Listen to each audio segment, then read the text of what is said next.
This original WSRE presentation is made possible by viewers like you. Thank you. He is the former boss of the Blue Angels turned author. We sit down with Bob Stumpf on this edition of Conversations.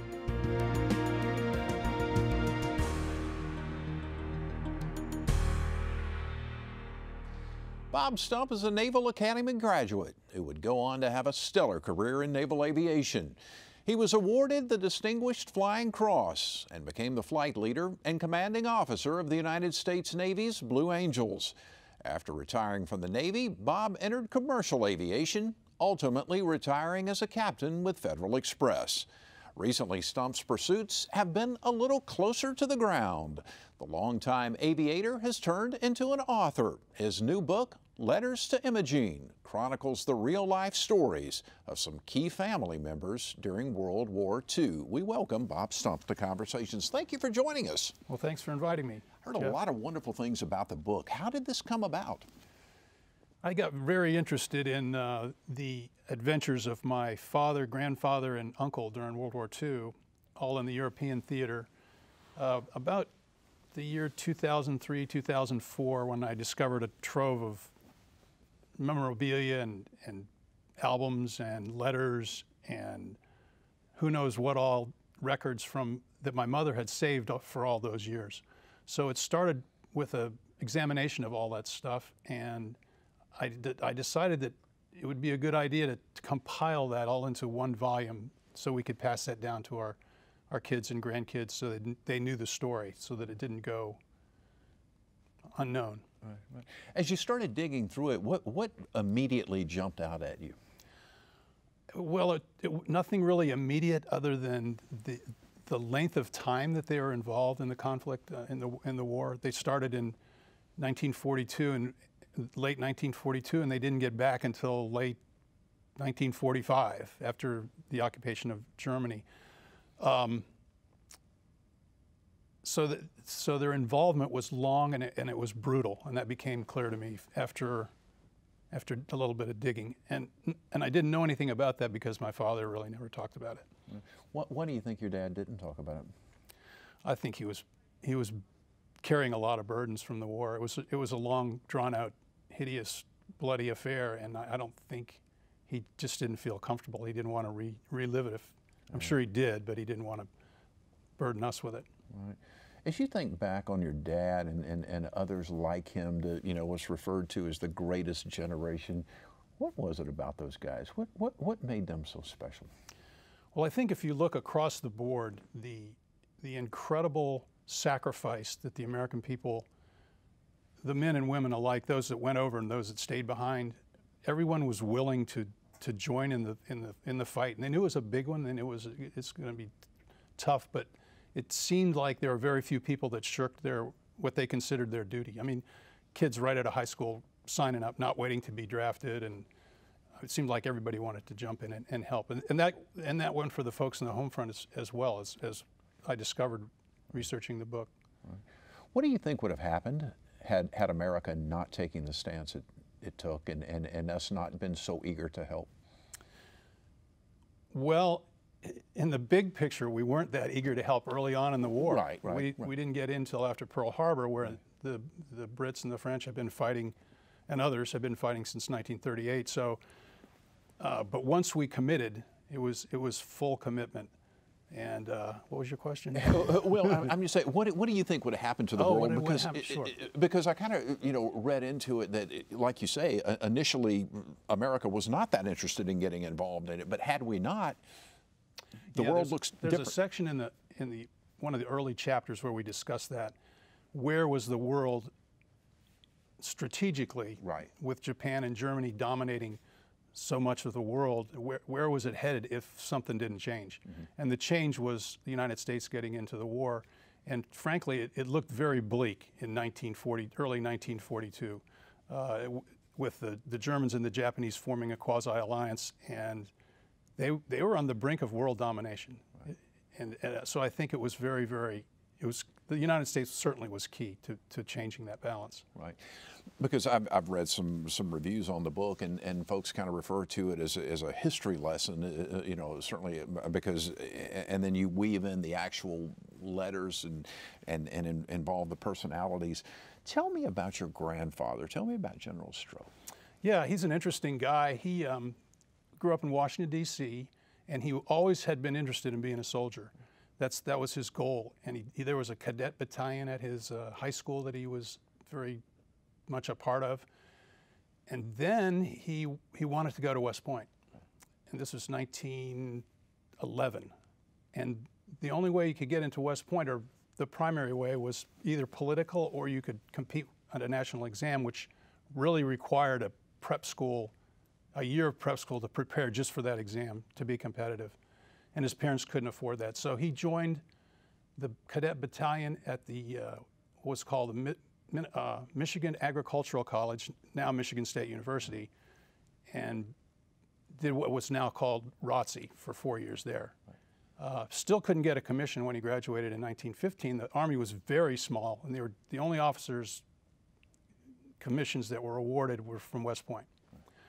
So he stayed active in the summer, training with the Army Reserves, and then when World War I broke out, now they're looking for guys, and so he got a commission and ended up going into the cavalry, and he spent the war, strangely enough, on the Mexican border, where they had regiment after regiment of U.S. cavalry looking after that border, which is kind of an ironic turnaround a century later.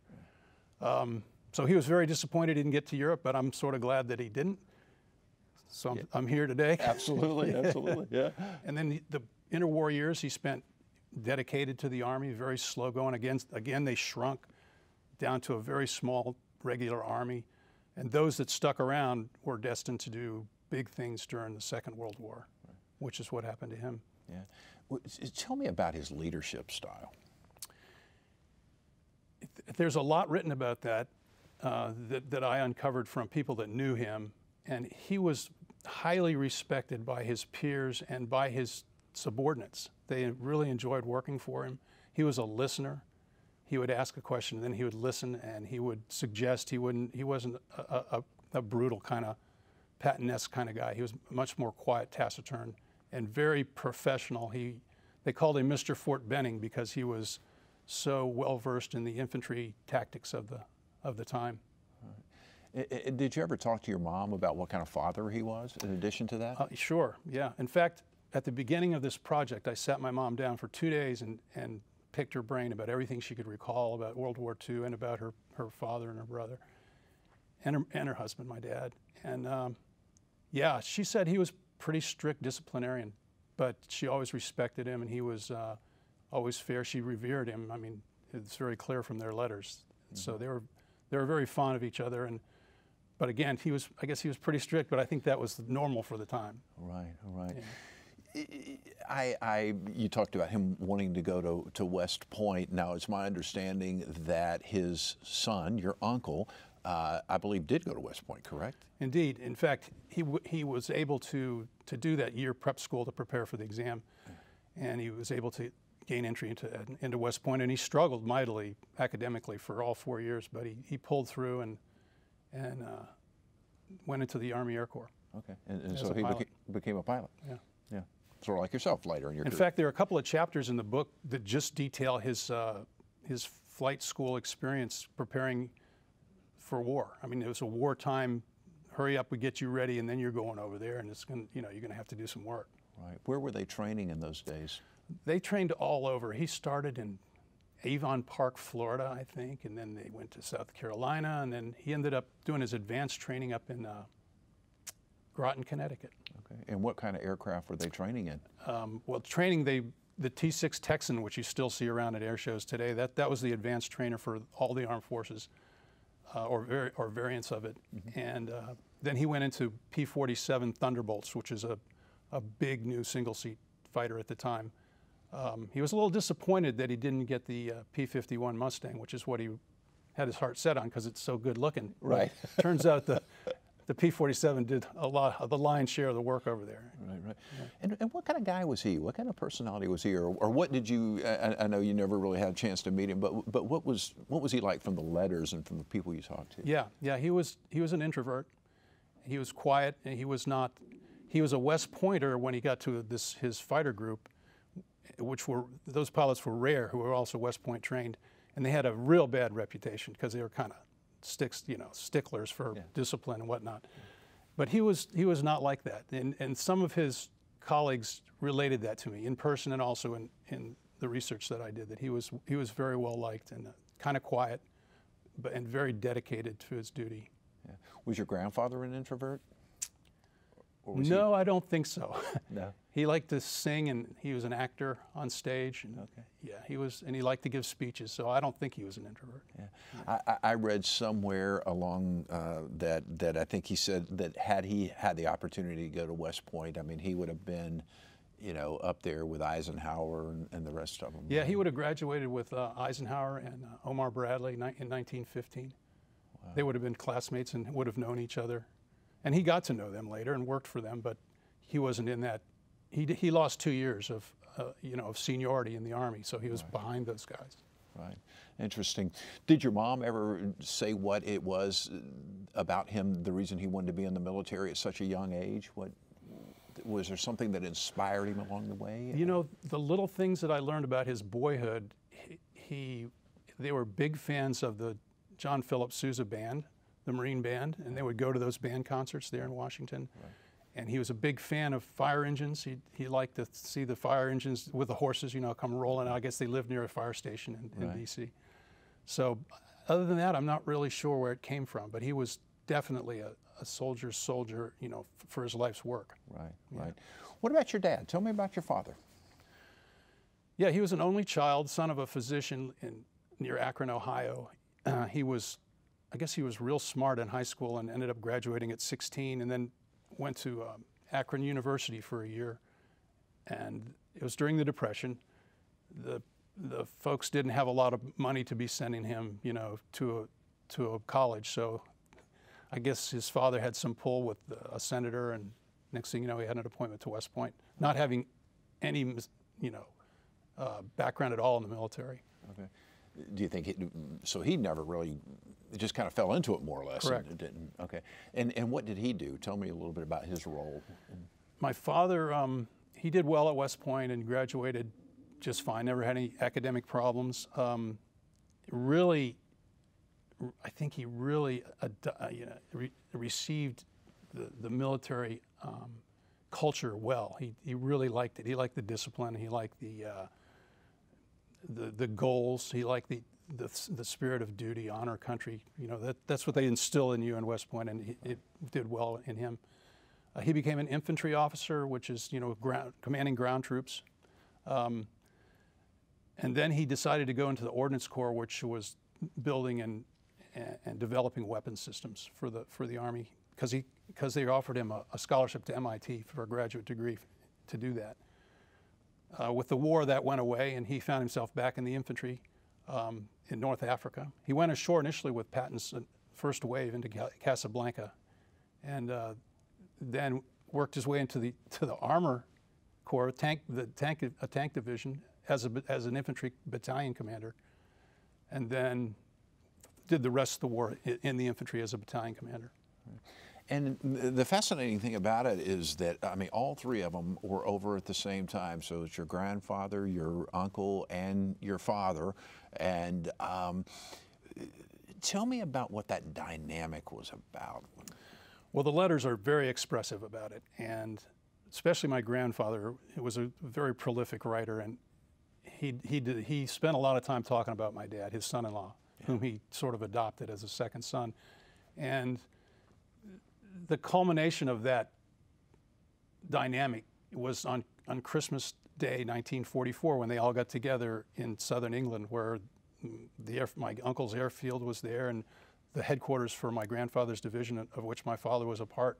They were all right there, and so they spent the holiday together at Christmas, which was really a huge morale booster for all of them. Oh, I'm sure. And they were able to they were able to tell the folks back home about that, and that gave them a huge morale boost as well, that they know that the women at home knew that the men were all together over there. Did your mom ever share with you what it was like for her personally? I mean, here's her husband, here is her father, here is her brother, and yeah, I think I don't know if she addressed it exactly, but I could tell that she was just immense pride. She was just so proud of them, and she was so afraid for them as well. And that comes out loud and clear in the letters. You'll see.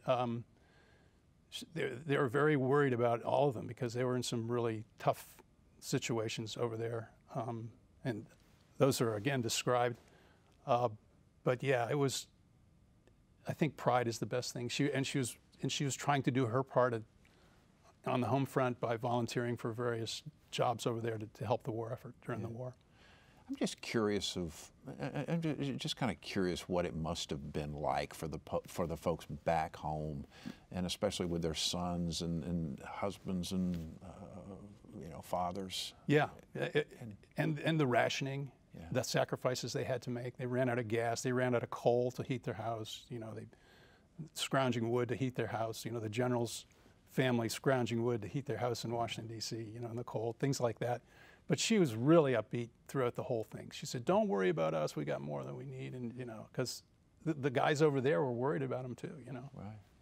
It was a big deal. And I think the fact that they were gone for such a long time without getting home at all, no telephones, no emails, just letters, which were pretty regular, but you couldn't set your watch by them. Right, and it wasn't instant, right? I mean, it wasn't like you said, an email, or it wasn't like a national television broadcast that could report on what was going on. How did she say they would primarily get their news and find out about how the war was progressing? Well, it was newspapers and magazines. They read prolifically, and the radio, but a lot of that information was blacked out from the media just for war contingencies. They couldn't, for instance, write where they were until 14 days had elapsed. Wow. So everything was delayed. So they could write about it 14 days later, and then it was another 2 weeks before they get the mail. So everything was delayed a month, and by then, so much had changed. Everything was happening so fast. Did she say or indicate to you that, were here in America, were they living in fear? Were they afraid? Or were they, how'd they feel? I think their biggest worry was about their folks over there. That was their biggest concern. I don't think they were afraid. They were dealing with it, dealing with the transportation issues and the food and the heating and that sort of thing. But it was things that they felt that their sacrifices were minuscule compared to what the troopers were going through over there on the ground. But I don't think they were necessarily afraid. Right. Didn't necessarily feel like that they were going to be attacked or anything like that, even after Pearl Harbor. No. What do we as a society right now, modern society, what are we missing? What don't we understand about that war and about that era in time? I think it's just lack of education. I don't think they're exposed. We and our children and grandchildren are not exposed to the circumstances that existed in World War II, and how I don't think we can emphasize enough how the country pulled together to win that war, how it changed world history significantly. And that's kind of why I wrote that. I wanted my kids and grandkids to know what their ancestors had done, and to learn about that era. It is a history lesson. It was a history lesson for me doing it, which I enjoyed very much, and I just hoping that they will enjoy it too. And it's always there for them. Yeah. You personally, what did you learn as you were doing it that you didn't already know?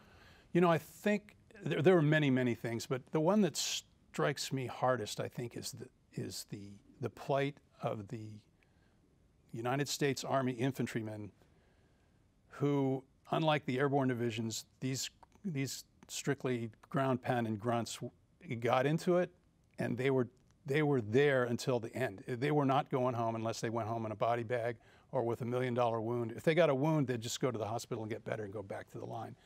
And there was no let up. I think between June after the invasion until, say, mid-November or October of 1944, my father's unit didn't have any breaks. I think the longest time they'd have off was maybe 3 days to clean all their stuff and get ready for the next battle. They were just on the go, sleeping in holes in the ground. They didn't have cots or beds, or just slept in the ground.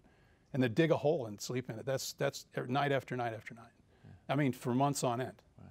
It was brutal. It truly was. It's almost unimaginable, isn't it? Yeah. I don't know how they carried the ones that made it through, which there weren't many that made it all the way through. I don't know how they carried that burden, you know, for the rest of their lives. It was just the PTSD thing was unknown, I guess. Yeah, I was going to ask you about that. Did you have any indication, you know, as you were reading through the letters or as you talked to your mom, anything like that carried over? No, they never talked about it, and I mentioned it in the book that I asked my dad as a child, you know, to tell me about the war and, you know, the romanticized version of the war that you see on the movies, and he sidetracked all those questions. He would talk about the war in humorous terms, like when he taught me how to play the card game Casino. He said, we played this in the foxholes, you know, with the guns going off and that sort of thing. Right. But yeah, they didn't talk about it. You think that's good or bad? I don't think it's good, but they didn't know. I mean, they didn't have the therapy that's available to the soldiers coming back today, which is a wonderful thing. The wounded warrior kind of things going on. They just had nothing like that. Right. No help for those folks. Yeah. What inspired you to go in the military? You know, I grew up in that military household, and you absorb a lot. You know, you do. And my father, ironically, took us to visit the Naval Academy one summer, and I was just absolutely blown away. I loved the uniforms. I loved the marching. You know, the architecture, the water, the boats. You know, everything. And I think I was about 7 or 8, and that's when I decided. That young? Yeah. Really? Had no idea I wanted to fly, but I know I wanted to go to the Naval Academy and be a naval officer. And at what point did you decide you wanted to fly? I guess my junior year at the Naval Academy, summer training, when we came here to Pensacola, and I got to fly in a jet fighter type trainer. And I went, this is pretty good, because the rest of the summer training was destroyers, submarines, and the Marine grunts. And I said, I think I'd rather do this. It was truly an inspiration coming down here for that. Yeah. In fact, we were flying out of the Blue Angel hangar. They shared a hangar with a training squadron, and there were all the Blue Jets, and it's going, wow. When at that stage in your life, did you look over and say, one day that's... I had no idea. The first time I saw the Blue Angels fly while I was training in flight school here in Pensacola, you know, I'd seen him at Annapolis, and I'd seen him when I was a little kid, but first time I saw him as a potential aviator who is now training to do what they do. They did that fleur-de-lis maneuver where they break out and go into a loop, and they're upside down, spread apart in the diamond, and they rendezvous on their backs. And I couldn't even rendezvous right side up, and I went, how in the... That's impossible. Yeah. Well, once you get there, so you're at the top. I mean, you're the leader. What's that like? It was tough. It was certainly the hardest thing I've ever done. The flying was hard. The leadership was difficult. The constant pressure. There's a lot of stress involved. Just the routine. It was go, go, go, go, go. So after 2 years, I was worn out, and it's really not an easy grind. Bob, what makes a good leader? I think a good leader listens, and he inspires, and he encourages. So, and you have to learn that. It's easy to go in and just throw your authority around, but you have to be able to engage the folks that you're leading, and that really goes a long way. Mm-hmm. What can we as a society take away from the way the Blue Angels operate? I mean, they're just... Well, I think if you look at the Blue Angels are just a microcosm of military aviation in general, of which I know most about naval aviation, and they're very self-critical.